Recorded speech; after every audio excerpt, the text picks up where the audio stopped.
নমস্কার বন্ধুরা, সুস্মিতার গল্পের চ্যানেলে আপনাদের স্বাগত। আশা করি আপনারা সকলেই ভালো আছেন। শুভ ইংরাজি নববর্ষের শুভেচ্ছা জানিয়ে আমি আজকে শুরু করছি একটি ছোট গল্প, টান। বন্ধুরা, যদি ভালো লাগে প্লিজ প্লিজ প্লিজ চ্যানেলটাকে সাবস্ক্রাইব করে দেবেন, গল্পটাতে একটা লাইক করতে ভুলবেন না। সাবস্ক্রাইব এবং লাইকের জন্য আপনাদের অসংখ্য ধন্যবাদ। তো চলুন শুরু করি আজকের গল্প, টান। লেখিকা সুচিত্রা ভট্টাচার্য। বাজার হাতে থমকে দাঁড়ালেন সুখময়। তার যত্নে সাজানো একতলার ড্রয়িং রুমে উদ্দাম লাফালাফি করছে দুই শিশু। জুতো পায়ে দামি সোফায় উঠছে, ঝাঁপ কাটছে নকশাদার গালিচায়। তকতকে মোজাইক মেঝেতে এলোমেলো ছড়ানো গোটা 2-3 কিট ব্যাগ, প্লাস্টিকের থলি, সস্তা দামের ওয়াটার বটল। সুখময়ের ভুরুতে ভাঁজ পড়ল। তুই কোত্থেকে? হেই এলাম। সুখময়ের প্রশ্নের সরাসরি জবাব দিল না অমল। দাঁত ছড়িয়ে হাসল। ধরো তোমাদের দেখতে, বুড়ো বুড়ি একলাটি পড়ে আছো। সুখময় একটুও প্রীত হলেন না। বাইরে থেকেই এখানকার কলরব কানে বাজছিল। কলরব নয়, যাকে বলে তাণ্ডব। তার তপবনের মতো প্রশান্ত গৃহ আর্তনাদ করছে শিশুদের হুড়ুদ্দুমে। তখনও কি ছাই বুঝেছেন তার অকাল কুষ্মাণ্ড ভাগ্নেটি এসে হাজির হয়েছে সাত সকালে, সেই সিউড়ি থেকে লট বহর সমেত। হাতের বাজার রান্নাঘরে নামিয়ে এলেন সুখময়। দুরন্ত শিশু দুটি একটু থমকালো, হাঁ করে দেখছে সুখময়কে। বড়টা বছর 5-এর, ছোটটা বড় জোর 3। এক ঝলক ছেলে দুটোকে জরিপ করে সুখময় পাখার নিচে বসলেন। খবর কি তোদের? মেজদি কেমন আছে? জামাইবাবু? মা বাবারা এই বয়সে যেমন থাকে তেমনই আছে। গেটে বাত, অর্শ, বুক ধরফর, প্রেশার, সুগার। অমল বাবু হয়ে সোফায় বসল। মামিও তো দেখলাম বেশ কাঁত হয়ে পড়েছে। সুখময় গম্ভীর। কদিন ধরে শ্বাসকষ্ট চলছে, কাল একটু বাড়াবাড়ি হয়েছিল। একটু নয়, কাল রাতে বেশ ভালোই বাড়াবাড়ি হয়েছিল অনুরূপার। বরাবরই তো সর্দি কাশির ধাত। বছর আষ্টেক হলো একটি বিশ্রী টানও উঠেছে, হাঁপানির। প্রথম প্রথম টানটা শুধু ঋতু বদলের সময় আসতো। এখন আর মাস ঋতু মানে না। গ্রীষ্ম, বর্ষা, শরৎ, হেমন্ত যখন তখন হানা দেয়। কালও কষ্ট দিয়েছিল। সন্ধে থেকে অল্প স্বল্প রুটিন মাফিক চাপ ছিল ফুসফুসে। খাওয়া দাওয়ার পর দুম করে বেড়ে গেল কষ্টটা। 2-4টে বাধা ওষুধ ঘরেই থাকে, তাতে কমল না। রাত 12টায় ফোন করতে হলো ডাক্তারকে। চেনা ডাক্তার, প্রায়ই দেখে অনুরূপাকে। তবু অত রাতে আসতে রাজি হলো না সে। টেলিফোনে ওষুধের নাম আউড়েই খালাস। কাছেই সিএ মার্কেট। সেখানে শঙ্কর মেডিকেল সারা রাত খোলা থাকে। রাত দুপুরে দোকানে ছুটলেন সুখময়। ক্যাপসুলটা খেয়েও রাতভর বিছানায় ঠায় বসে রইলেন অনুরূপা। বালিশ বুকে চেপে হাঁপুড়ের মতন হাঁপাচ্ছেন। গলা কাঁপিয়ে উৎকট শব্দ ছিটকে আসছে, দম বুঝি বেরিয়ে যায় যায়। আর সুখময় একবার তখন বালিশ দিচ্ছেন স্ত্রীর পিঠে, একবার মুখে ফসফস করে ওষুধ স্প্রে করছেন, আর উদ্বিগ্ন মুখে তাকিয়ে আছেন। কিভাবে যে কেটেছে রাতটা। সুখময় বললেন, তোর মামিকে নিয়ে চিন্তায় আছি। অমল দুলছে বসে বসে। আমরা এসে তোমাদের অসুবিধে হলো তো? সুখময় বলতে যাচ্ছিলেন, তা হলো। বললেন না। তেতো গেলা মুখে হাসলেন। অসুবিধে আর কি, মামার বাড়ি, এখানে আসবি না তো কোথায় আসবি? কারেক্ট, আমি তো মঞ্জুকে সেই কথাই বলেছিলাম। মঞ্জু মামিকে দেখে একেবারে ঘাবড়ে একসা। মঞ্জু মানে তোর বউ? কোথায় সে? মামির ঘরে, এসেই তাক উপরে সেটে আছে।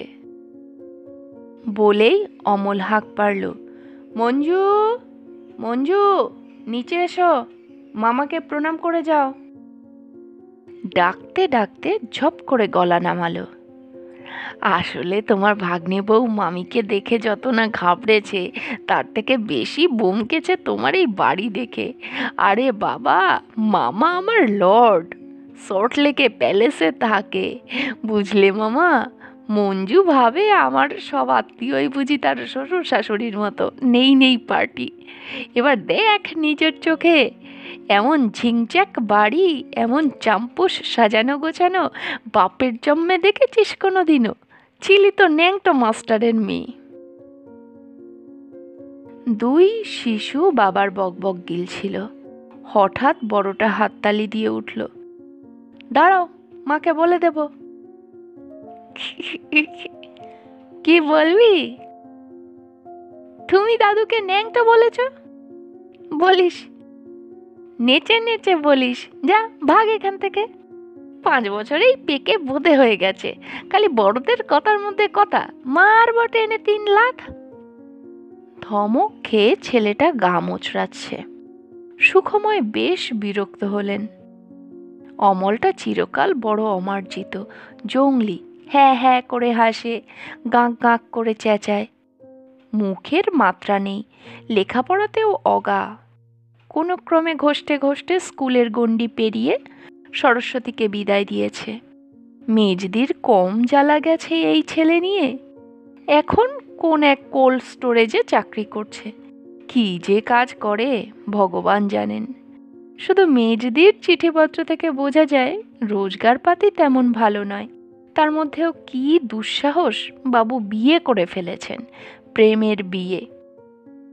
বোঝার ওপর শাকেরাটি, 6 বছরেই 3 আন্ডা বাচ্চা, একটা তো একেবারে কোলের, সবে পুজোর সময় হয়েছে। মেজদির বিজয়ার চিঠি থেকে জেনেছে সুখময়। ড্রয়িং রুম থেকে কাঠের ঘোরানো সিঁড়ি উঠে গেছে দোতলায়। সেই সিঁড়ি দিয়ে নামছে অমলের বউ, আড়ষ্ট পায়ে। কাছে এসে খোপায় আঁচল তুলল, ঢিপ করে প্রণাম সারল একটা। সুখময় মেয়েটিকে আগে দেখেনি। অমল 9 মাসে 6 মাসে আসে এ বাড়িতে, একাই আসে, একাধ বেলা থেকে চলে যায়। সুখময় নিজে কোনো আত্মীয় স্বজনের বাড়ি যান না, যাওয়া পছন্দও করেন না। বিয়ে অন্নপ্রাশনেও নয়, কোথাওই সম্পর্ক রাখেন না বেশি, মাঝে মধ্যে টুকটাক চিঠিপত্র, ব্যাস। সম্পর্ক রাখার অর্থ জানেন সুখময়, দায়, অজস্র দায়। এর মেয়ের বিয়েতে দাঁড়াও, ওর ছেলের চাকরি করে দাও, একে খয়রাতি করো, ওকে ধার দাও। কেন রে বাবা, লিলিপুটদের বংশে তালগাছ হওয়াটা কি অপরাধ? তাছাড়া আত্মীয় স্বজন মানেই কুটকাচালি, কেচ্ছা কেলেঙ্কারি, এসব সুখময়ের ঘোরতর অপছন্দ। তা মঞ্জুকে অবশ্য প্রথম দর্শনে মন্দ লাগলো না সুখময়ের। শান্ত চেহারা, বিনীত হাবভাব, রং চাপা হলেও আলগা একটা শ্রী আছে। তবে বড্ড রোগা, ডিগডিগে, খয়াটে। কোলের সন্তানটিও খুবই শীর্ণ, অপুষ্টির শিকার।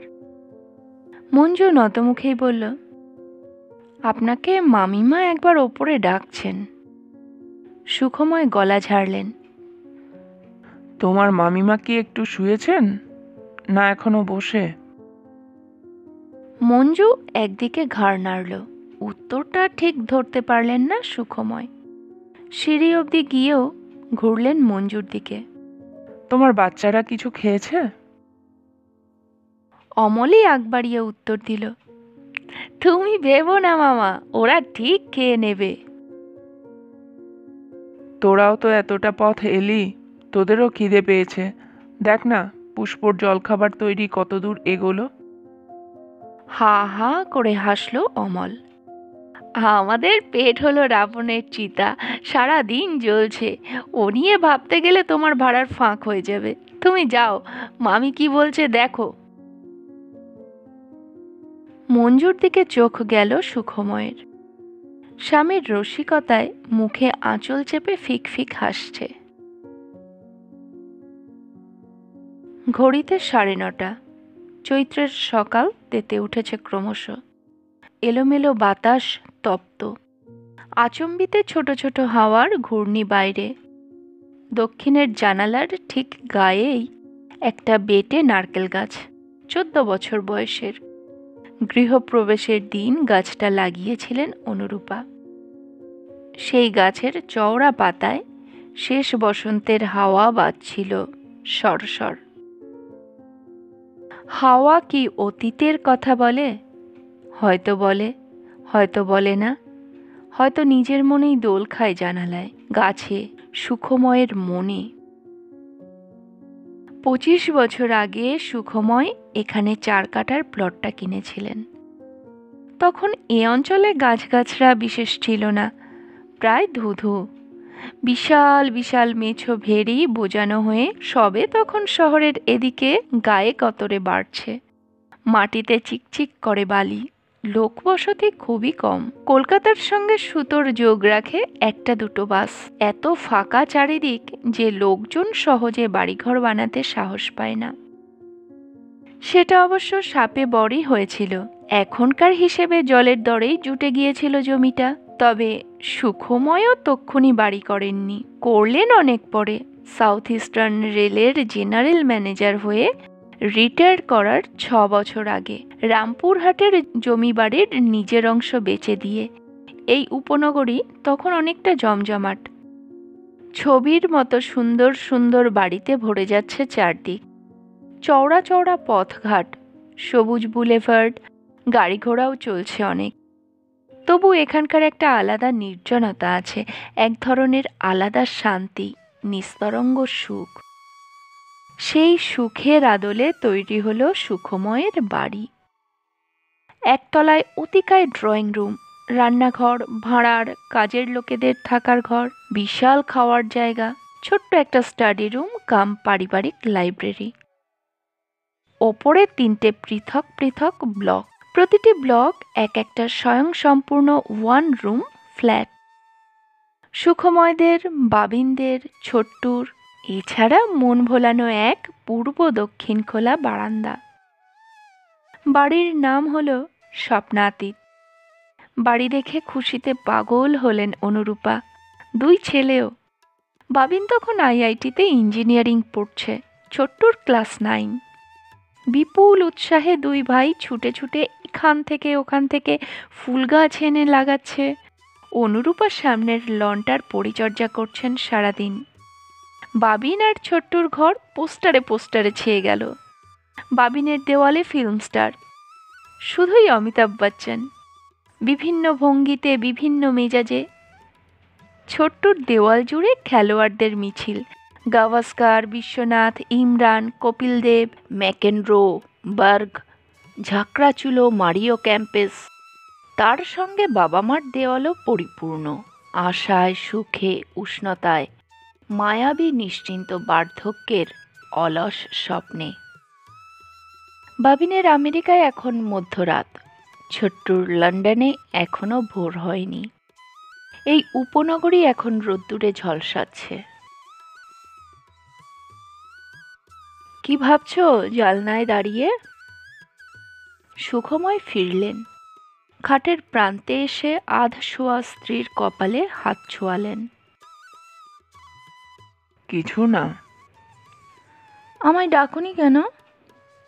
ভাবলাম ঘুমোচ্ছ, ঘুমোও। দূর, ঘুম কি আর আসে? অনুরূপা ক্লান্তভাবে চোখ বুজলেন। সকালের ক্যাপসুলটা খেয়েছো? খেয়েছি। ডাক পাঠিয়েছিলে কেন? বাজার থেকে কি আনলে? রোজকার সেই চারাপোনা? না, বাটা মাছ। কেন? কেন কি গো? ভাগ্নে বউ এলো, মেয়েটা আমাদের বাড়িতে এই প্রথম, ওদের শুধু বাটা মাছের ঝোল খাওয়াবে? অনুরূপা এখনো হাঁপাচ্ছেন একটু একটু করে। বাচ্চাদের জন্য মাংস আনলে হতো না? বাচ্চারা থোড়াই খাবে, খাবে তো ওই গন্ডারটা। হাসতে হাসতে বললেন সুখময়। ও ভার তুমি আমার ওপর ছেড়ে দাও তো। চুপটি করে আজ সারাদিন বিশ্রাম নাও, বিছানা থেকে একদম উঠবে না। অনুরূপা বালিশে হেলান দিয়ে উঠে বসলেন। অমলের বউটা কিন্তু বেশ হয়েছে, একটু বোকা ধরনের, কিন্তু বেশ কাজের। কথা শুনে মনে হলো মেজদি জামাইবাবুর খুব দেখাশোনা করে। বোকা না হলে ওই ছেলের প্রেমে পড়ে? শুধু প্রেম নয় গো, অমলকে খুব ভয় ভক্তিও করে। বাহ, আধ ঘন্টা কথা বলে তুমি তো অনেক কিছু বুঝে ফেলেছো দেখছি। সুখময় একটু বাঁকা হাসলেন। সদল বলে এখানে হঠাৎ কেন উদয় হলো তা কিছু বলল? নিজে থেকে না বললে কিছু জিজ্ঞাসা করা যায় নাকি? সুখময় কিছু বললেন না। আলমারি খুলে কয়েকটা কাগজ বার করলেন, ইলেকট্রিক বিল, প্রেসক্রিপশন, কিছু টাকাও। অনুরূপা ঠাট্টার ছলে বললেন, একদিক দিয়ে ভালোই হলো, তোমারও কদিন নাতি নাতনি নিয়ে জমিয়ে কাটবে। ও সুখ তো তোমার ভাগ্যে বড় একটা জোটে না? বাবিন এসেছিল গত বছর। জাম্বো বড় ন্যাওটা হয়ে পড়েছিল সুখময়ের। দাদুন, আমি তোমার সঙ্গে খেলবো। দাদুন, আমি তোমার সঙ্গে শোবো। দাদুন, আমি তোমার সঙ্গে লাঞ্চ করব এক প্লেটে। দাদুন, চলো না আমরা ওয়াকে যাই। সুখময় ঝট করে মুখ ফেরালেন। বাচ্চাগুলোর চেহারা দেখেছো? কি চাষারে, শ্যাবি। ছি, বাচ্চাদের ওরকম বলতে নেই, ওরাও তো সম্পর্কে নাতি নাতনি হয়। পুষ্প ঘরে এসেছে। হাতের ট্রেতে সুখময়ের জন্য চা, টোস্ট, অনুরূপার হরলিক্স, বিস্কুট কয়েকটা। খাটের লাগোয়া টেবিলে ট্রে নামিয়ে বলল, মা, আপনি লুচি খাবেন 2-4টে? এনে দেব? ওদের দিয়ে এসেছিস? দেওয়ার দরকার হয়নি, নিজেরাই তার আগে হামলে পড়ে খেয়ে নিল। চকিত অতিথি সমাগমে পুষ্পের মুখও বেশ অপ্রসন্ন। সে এবারের রাত দিনের কাজের লোক, বহুকাল আছে। সুখময় অনুরূপার কাছে সে এখন অন্ধের যষ্টি। তবু তার বাচনভঙ্গিটা এ মুহূর্তে সুখময়েরও অভব্য লাগল। গম্ভীর মুখে বললেন, তুই এখন একবার বাজারে যা, ওদের জন্য 2টো মুরগি নিয়ে আয় বড় দেখে, আর আন্দাজ মতো দই মিষ্টি। বাচ্চা দুটোকে একটু দুধ দিয়েছিস? পুষ্পের মুখ আরো ভারী। বউটা নিজেই খাইয়ে দিয়েছে। 2 ছেলেকে বড় বড় 2 গ্লাস খাবলা খাবলা চিনি মিশিয়ে 1 থালা করে লুচি তরকারি খাওয়ানোর পর। দিক না, তুই এত ক্ষেপে যাচ্ছিস কেন? অনুরূপা হাসছেন মিটিমিটি। বউ নয়, বৌদি বল, ওরা আমাদের আত্মীয়। সে আমি জানি। পুষ্প খড়খড় করে উঠল। নিচে গিয়ে দেখো না, 2 ছেলেতে কল খুলে কিরকম বাথরুম ভাসাচ্ছে। পুষ্প টাকা নিয়ে চলে গেল। অনুরূপা হরলিক্সে চুমুক দিলেন। তুমি নিজে বাজারে গেলে পারতে, সব কি আর কাজের লোকেদের দিয়ে হয়? আমার এখন সময় নেই। তোমার মাউথ স্প্রে ফুরিয়ে গেছে, শঙ্কর মেডিকেলে নেই, দেখি একবার বিডি মার্কেটে যেতে হবে, ইলেকট্রিক বিলেরও আজ লাস্ট ডেট। সুখময় বিরস মুখে টোস্টে কামড় বসালেন। পোস্ট অফিসেও যাব, বাড়িতে এয়ারমেল নেই, আনতে হবে। তুমি এখনো ছোট্টকে উত্তর দাওনি? সেই কবে ওর চিঠি এসেছে? কবে কোথায়, পরশুই তো এলো। তাও আমরা চিঠি দেওয়ার 2.5 মাস পর। ওদের নতুন সংসার, নতুন দেশ, নতুন কাজ, তাও আবার যে সে কাজ নয়, অসুখ নিয়ে রিসার্চ, সব সামলে চিঠি লিখতে বসা, সময় তো লাগবেই। নতুন কোথায়, দেখতে দেখতে তো 8 মাস হয়ে গেল। 8 মাস কি আর এমন সময়? ওদিকে তোমার বাবিনের যে 8 বছর হয়ে গেল, সে কটা চিঠি লেখে, গুনে গুনে 4টে কি 5টা, তাও বউ লেখে, নিজে তার সঙ্গে নিচে 2 লাইন। সুখময় চকিতে উদাস, শো শো করে বাতাস বয়ে যাচ্ছে বুকে। ওদের সবই নতুন সব সময়, শুধু বাবা মা দুটো ছাড়া। ও আবার কি কথা? হরলিক্স শেষ করে অনুরূপা শুচ্ছেন ধীরে ধীরে। চা খেয়ে নাও, ঠান্ডা হয়ে যাচ্ছে। হঠাৎ দরজার দিকে চোখ গেল সুখময়ের। অমলের বড় ছেলেটা পর্দা ফাঁক করে উকি দিচ্ছে ঘরে। অনুরূপাও দেখছেন, কোমল গলায় ডাকলেন, আয় দাদু। ছেলেটা দুদিকে মাথা দোলালো, এলো না। অনুরূপার স্বর আরো নরম, তোর চোখ ছলছল করছে কেন রে? মা বকেছে? ও মা, এ তো জলও গড়াচ্ছে দেখছি। 2 হাতে চেটোর উল্টো পিঠ দিয়ে চোখ মুছে নিল ছেলেটা। মুখে স্বর ফুটেছে, তোমাদের ছাদটা কি বড় গো! আমি আর ভাই চুপি চুপি গিয়ে দেখে এসেছি। তাই? আর কি দেখলি? ছাদের ফুল গাছগুলো দেখেছিস? হ্যাঁ, ভাই না একটা ফুল ছিঁড়েছে, লাল ফুল। পর্দা সরিয়ে 2 পা এগোলো ছেলেটা। আমরা কোন ঘরে থাকবো গো ঠাম্মা? মা তোমাকে জিজ্ঞেস করতে বলল, বুনু ঘুমিয়ে পড়েছে তো। এমা, ছি ছি, তুমি যে কি করো না! অনুরূপা অপ্রস্তুত মুখে স্বামীর দিকে তাকালেন। যাও, ওদের জন্য বাবিনের ঘরটা খুলে দাও। বাবিনের খাট বড় আছে। বাবিন ছোট্টুর ঘর তালাবন্ধই থাকে সারা বছর, সপ্তাহে একদিন ঝাড়াঝুড়ি হয়। আগে অনুরূপা নিজের হাতেই করতেন, ধুলো নাকে গেলে কষ্ট বাড়ে বলে নিজে আর ঢোকেন না। পুষ্পই সাফসুতরো করে রাখে যতটা সম্ভব। সুখময়ের কণ্ঠে শ্লেষ ফুটল, বাবিনের খাটেও 5 জন ধরবে না, ছোট্টুর ঘরও লাগবে। লাগলে লাগবে, খুলে দাও, ও তো সব এখন ভূতের ঘর। ড্রয়ার থেকে দুবদাপ চাবির গোছা বার করে সুখময় বিছানায় ছুঁড়ে দিলেন। অনুরূপার পলকা আদিক্ষেতা তার মোটেই মনোপুত নয়। ওফ, ওই মায়াবী ঘর দুটো এখন তছনছ করবে অমল, গ্রাম্য গন্ধ ছড়িয়ে দেবে চারিদিকে। সুখময় দরজার দিকে এগোলেন।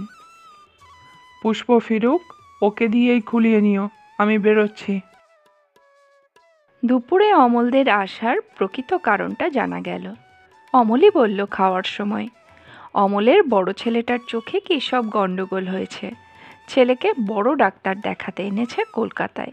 সারাক্ষণই নাকি চোখ ছলছল করে, জল পড়ে, মাঝে মাঝে যন্ত্রণাও হয়। সিউড়িতে 2-3 জন ডাক্তারকে দেখিয়েছিল, তাদের এক একজনের এক এক মত। কেউ বলে গ্ল্যান্ডের গণ্ডগোল, কেউ বলে নার্ভের, কেউ বলে কর্নিয়ার। ওখান থেকেই এক ডাক্তার চিঠি দিয়েছেন, তার সুপারিশেই দেখাবে বড় ডাক্তারকে। ডাক্তারটির নাম সুরেন সরকার, পিজির প্রফেসর। শোনা শোনা নাম, ছোট্টুর মুখেই সবসময় শুনেছেন বোধহয়। স্টাডি রুমে এসে সুখময় একটা সিগারেট ধরালেন। খাওয়া দাওয়ার পর এ ঘরে বসে মৌজ করে একটু সিগারেট খান। আগে দিনে 20-25টা হয়ে যেত, এখন নেশাটা অনেক কমিয়ে এনেছেন। দুপুরে রাতে খাওয়ার পর একটা করে, আর সারাদিনে বড় জোর 2-3টে। এবার ভাবছেন ছেড়েই দেবেন অভ্যাসটা। একটু জোরে হাঁটলেই আজকাল চিনচিনে হালকা ব্যথা হয় বুকে, হাঁপিয়েও যান বড় তাড়াতাড়ি। ব্যথার কথাটা অনুরূপাকে বলেননি, মিছিমিছি মানুষের উদ্বেগ বাড়িয়ে কি লাভ, একেই তো নিজের জ্বালায় জ্বলে মরছে বেচারা। দুপুরে বাতাস বাইরে থম মেরেছিল অনেকক্ষণ। হঠাৎ একটা ঝাপটা দিল যেন, খোলা জানালা দিয়ে কিছু ধুলোবালি উড়ে এলো। শুকনো পাতারা ছুটছে রাস্তায়। সুখময় উঠে জানালাটা টেনে দিলেন।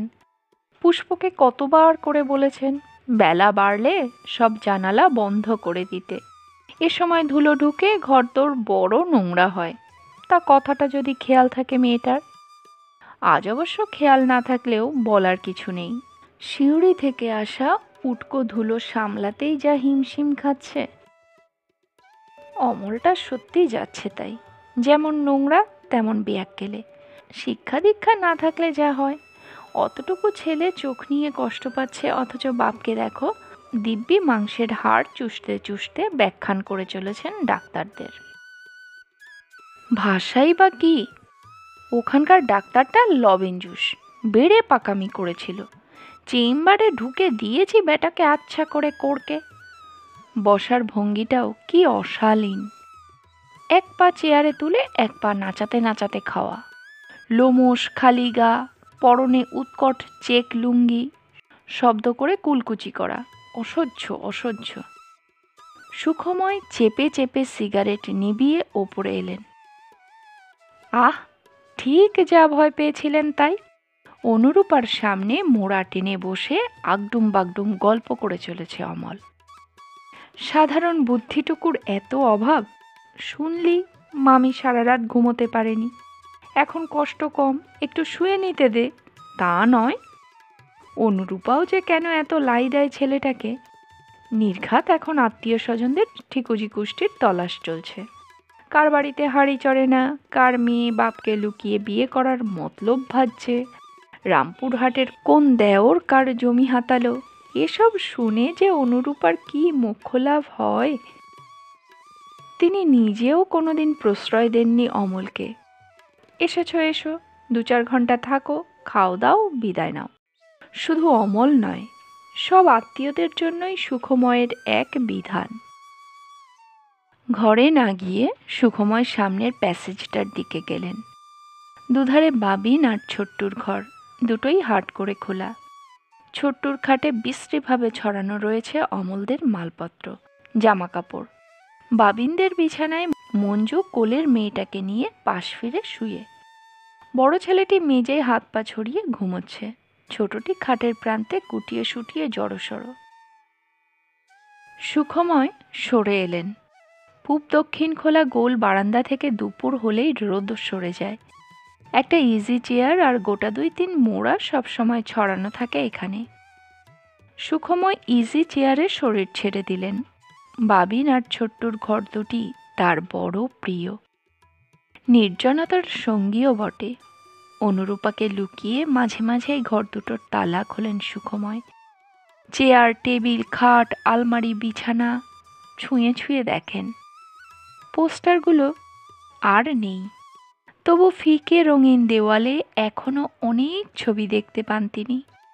বাবিন জন্মালো, হাঁটছে, কথা ফুটলো, স্কুলে যাচ্ছে। রাত্রির বেলা অনুরূপাকে আবার রেখে আসতে হলো রেলের হাসপাতালে। ছোট্টু এলো, পিঠোপিঠি বড় হচ্ছে 2 ভাই।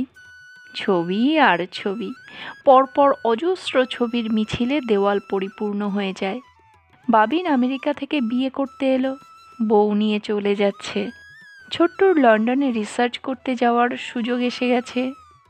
নিজের পছন্দ করা মেয়েকে বিয়ে করে সেও চলে গেল বাইরে। কখনো এয়ারপোর্টে গিয়ে হাত নাড়ছেন সুখময়, কখনো হাত বাড়িয়ে জড়িয়ে ধরেছেন ছেলেদের, নাতিকে। সব মুহূর্ত এই দুটো ঘরে যেন বন্দি হয়ে আছে। চাবি খুলে শুধু তাদের দেখেন বারবার, প্রাণ ভরে। ঘুমোচ্ছ নাকি? সুখময় চোখ খুললেন, উত্তর দিলেন না। অমল মোড়া টেনে বসল। সুখময়কে বিস্মিত করে চুপচাপ বসে রইল খানিকক্ষণ, যেন উষ্ণ দুপুরের ছায়া আবিষ্ট করছে তাকেও। হঠাৎ বলল, তুমি কেমন বুড়োটে হয়ে গেছো মামা। সুখময়ের ছোট্ট শ্বাস পড়ল। বয়স তো হচ্ছে। বয়স কিসের, এখনো তো 70 ছোঁওনি। কত চলছে? 68, 69? সেটাও কি কম হলো? কম নয়, বেশিও নয়। আমার বড় জ্যাঠাকে দেখো, 81, এখনও বাচ্চাদের ফুটবলে রেফারিং করতে নামে। এদিকে আমার বাবা 76-এই কুপোকাত, অল টাইম বিছানায়। সুখময় অন্যমনস্কভাবে বললেন, জামাইবাবু বরাবরই রোগা ভোগা। ওটা বাজে কথা। আসলে ব্যাপারটা কি জানো, যাদের ওপরে টান খুব বেশি তাদের কাছ থেকে ল্যাং খেলে শরীর ভেতর থেকে ধসে যায়। কে তোর বাবাকে ল্যাং মারলো? তুই রয়েছিস, বৌমা রয়েছে। আমরা কি বাবার ভালোবাসার জন নাকি? ভালোবাসার ছেলে হলো দাদা। বাবার ভালো ছেলে, লেখাপড়ায় ভালো, বাবিন ছোট্টুর মতো না হলেও 2-3খানা ডিগ্রি আছে। তাকে নিয়ে বাবার কত স্বাদ আহ্লাদ, অথচ তিনি তো পুরো কাট্টি করে দিয়েছেন। আমি চিরকেলে লাতখোর ছেলে, বাবা আমাকে হারামজাদা না বলে কোনোদিন জলও খায়নি। সেই আমার মুখ 24 ঘন্টা দেখতে বাবার ভালো লাগে। মেজদির চিঠিতে কথাটা জেনেছিলেন সুখময়, তবু প্রশ্ন করলেন, নির্মল কি পার্টিশন করে নিয়েছে? পার্টিশন মানে? পুরো পাঁচিল গেঁথে ফেলেছে, 10 ইঞ্চির দেওয়াল। একেবারে বউয়ের ভেড়া হয়ে গেছে। বাবার একটা হার্ট অ্যাটাকের মতো হলো। রাস্তায় ডেকে বললাম, একবার চোখের দেখাও দেখতে এলো না। এলে যদি মাল্লু ছাড়তে হয়। পুজোর সময় মাকে হাতে করে একটা কাপড় পর্যন্ত দেয় না। সুখময় হালকা চালে বলেন, ভালোই তো, তুই বাবা মাকে দেখছিস, তোর পুণ্যি বাড়ছে। পাপ পুণ্যি বুঝি না মামা। আমার মোটা বুদ্ধি বলে, যে বাপ মা খাইয়ে পড়িয়ে বড় করেছে তারা বুড়ো হলে আমাদেরকেই তো তাদের দেখতে হবে। এ কোনো দয়া ফয়ার ব্যাপার নয়, পুরো হিসেবের করি। জুতো ঝ্যাঁটা যাই মারুক, খেতে পড়তে তো দিয়েছিল, সেই লোনটা শোধ করতে হবে না? কথাটা সামান্য বিঁধল সুখময়কে। কোথায় যে ঠিক বিঁধল বুঝতে পারলেন না। অমল দুম করে প্রশ্ন করে ফেলল, বাবিন শুনলাম নাকি আর ফিরছে না? মামি বলছিল কি সব গ্রিন কার্ড মার্ড পেয়ে গেছে। তা পেয়েছে, তবে ফিরবে না এমন কথা তো বলেনি। বলতে গিয়েও ঠিক যেন জোর ফুটল না সুখময়ের গলায়। স্ত্রীর ওপর মনে মনে বিরক্তই হলেন তিনি। অমলকে এত কথা বলার কি দরকার? অমলের কৌতূহলের শেষ নেই। সে আবার খোঁচা দিল, তবে তুমি নিশ্চিন্ত থাকো মামা, ছোট্ট বিদেশে পড়ে থাকতে পারবে না। ও যা মামির কোল ঘেঁষা। সুখময় শক্ত হলেন। ওদের যদি বিদেশ ভালো লাগে নিশ্চয়ই থাকবে। এ দেশে তেমন স্কোপই বা কোথায় ওদের জন্য? তা ঠিক, না ফেরাই উচিত। এত ভালো ছেলে ওরা। অমল বিজ্ঞের মতো রায় দিল। আমি তো মঞ্জুকে বলি, তুমি শুধু আমাদের ফ্যামিলির দুটো স্যাম্পেল দেখলে, এক আমি ডিগবাজি খেয়ে ধপাস পার্টি, আর এক আমার বউয়ের পাশে লেজ নাড়ানো দিগ্গজ দাদা মাদুরপাতা মাস্টার। যদি খাঁটি জুয়েল দেখতে চাও, আমার মামার ছেলেদের দেখো, কি ভদ্র, কি আমায়িক ব্যবহার। কোনো পরীক্ষায় কখনো ফার্স্ট ছাড়া সেকেন্ড হয়নি।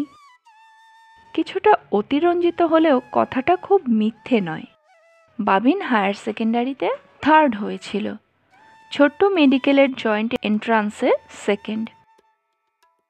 দুই ছেলের পিছনে কম পরিশ্রম, কম অর্থ ব্যয় করেননি সুখময়। তার সব চেষ্টা আজ সার্থক। ছোটবেলা থেকে ছেলেদের নিখুঁতভাবে পথ দেখাতে পেরেছেন বলেই না তিনি আজ এক সফল পিতা।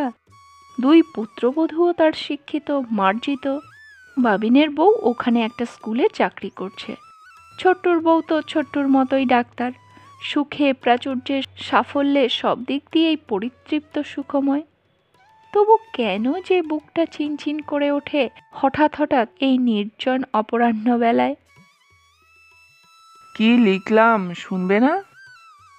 অনুরূপা রাতের খাওয়া সারছিলেন। দুটো রুটি, অল্প মুরগির মাংস।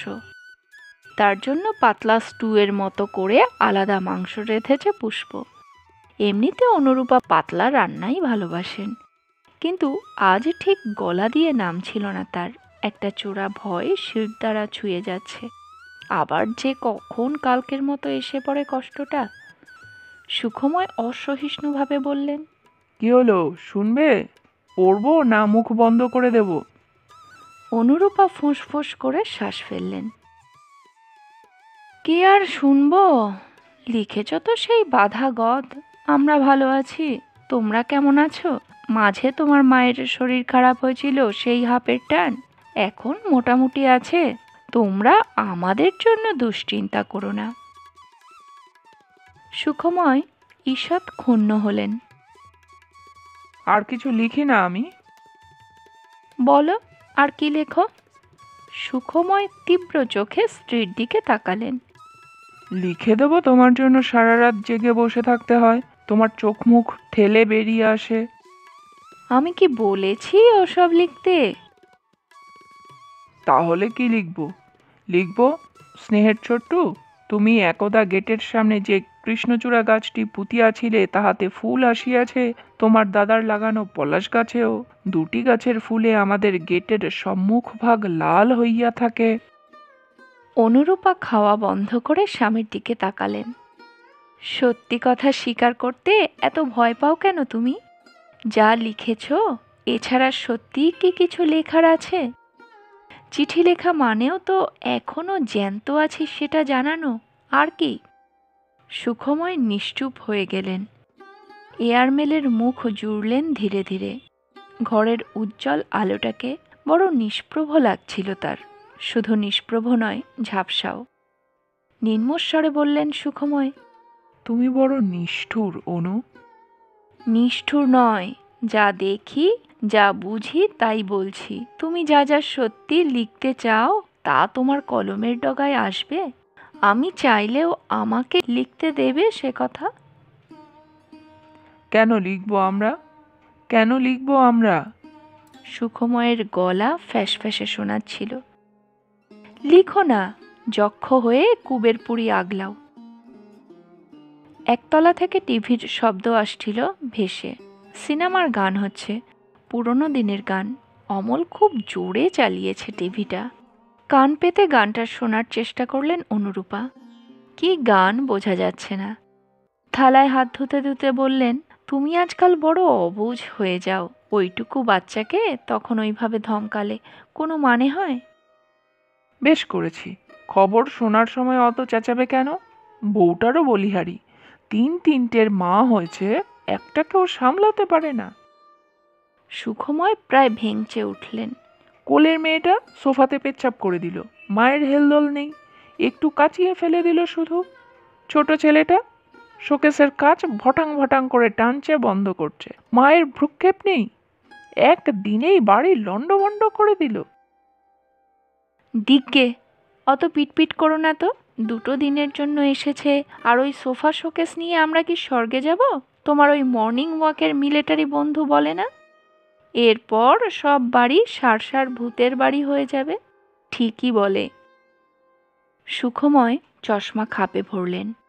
অনুরূপার কথার ভঙ্গিতে হেসে ফেলে তিনি বলেন, আর আমি হব যক্ষ, তাই তো?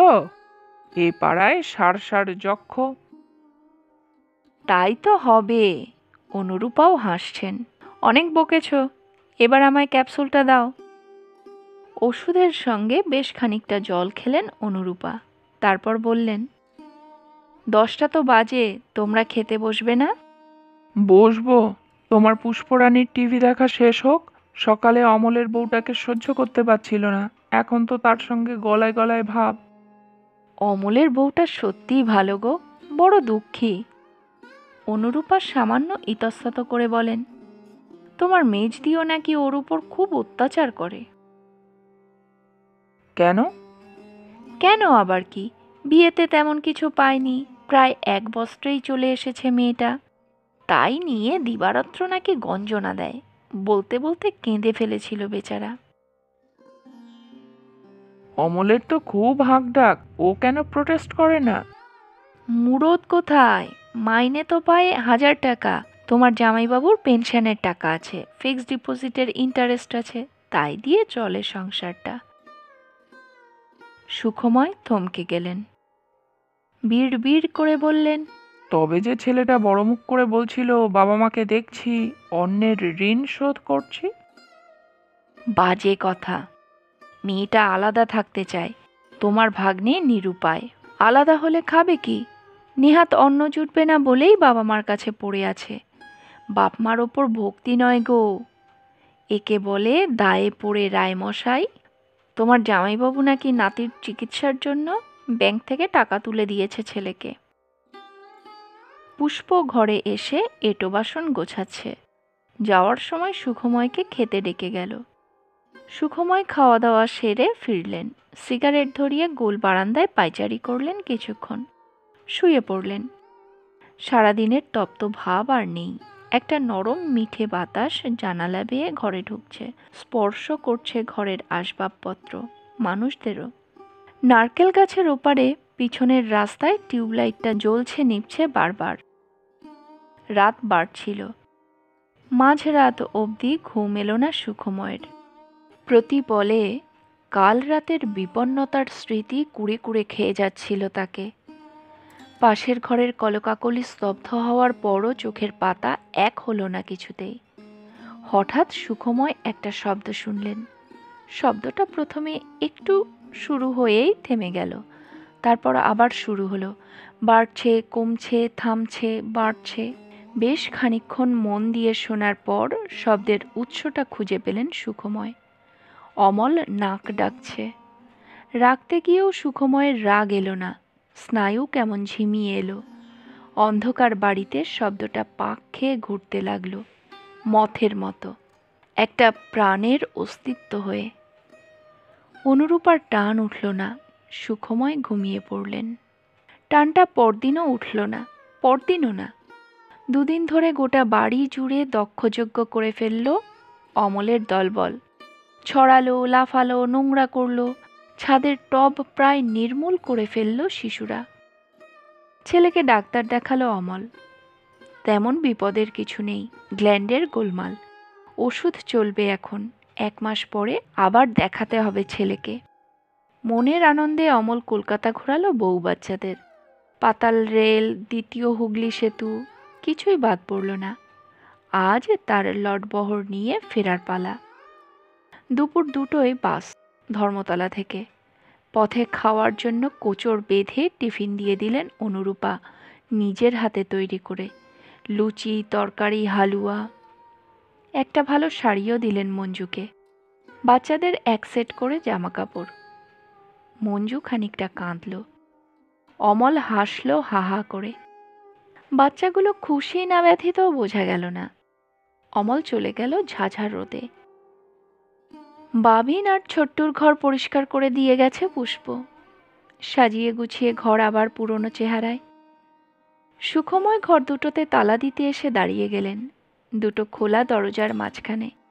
ছায়া ছায়া প্যাসেজ। নিঝুম দাঁড়িয়ে আছেন অনুরূপা। জীবনের শেষ প্রান্তে এসে কি নিঃসঙ্গ দেখাচ্ছে বাবিন ছোট্টুর গরবিনী মাকে। শুধু একা নয়, শূন্য, কাঙাল। বুক কাঁপিয়ে দীর্ঘশ্বাস গড়িয়ে এলো সুখময়ের। তার একটা ছেলেও যদি অশিক্ষিত বেরোজগেরে হতো, ওই অমলটার মতো।